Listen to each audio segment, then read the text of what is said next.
That's it. Under safety, nice to meet you. Okay, sir, could you please state your full name? Gabriel Angel Zambrano. Thank you. And Mr. Altamirano, you were picked up on 2 warrants. The first one has charges of attempt to commit murder in the first degree, aggravated assault, deadly weapon, or dangerous instrument, aggravated assault, temporary substantial disfigurement, burglary in the first degree, possession of a deadly weapon by a prohibited possessor. And then the second warrant has charges of aggravated assault with a deadly weapon or dangerous instrument, aggravated assault with a deadly weapon or dangerous instrument, that's the second charge, burglary in the first degree of a residential structure, and disorderly conduct, displaying a weapon or dangerous instrument, that's a domestic violence charge. Under the law, you do have the right to remain silent. Anything you say can be used against you. Do you understand that, right? Yes. Thank you.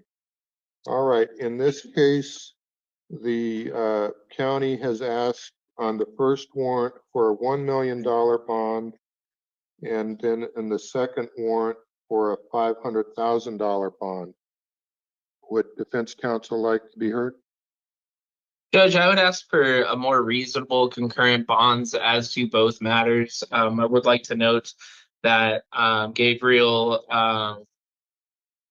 does have housing here in the States, or in the state of Arizona, and that $1 million bonds and $500,000 bonds are excessive. Any response from the state? Judge, just briefly, the nature of this offense merits a high bond.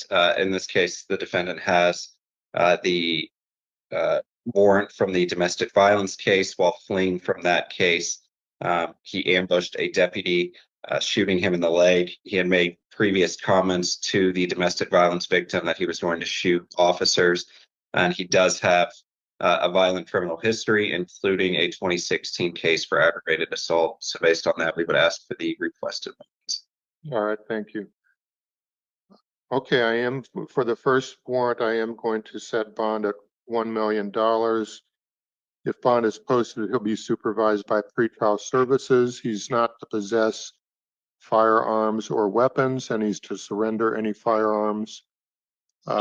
He's to have no contact with the alleged victim and not return to the incident location. And I've appointed the public defender to represent him. He's got a preliminary hearing that's set for August 28th, 2024 at 1:30 p.m.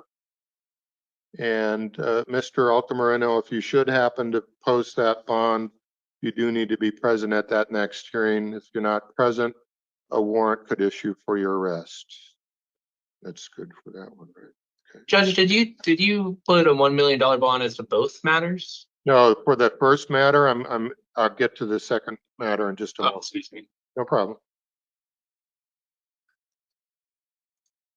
Okay, and the next case has the same preliminary hearing date. I'm setting bond at $500,000 in that matter.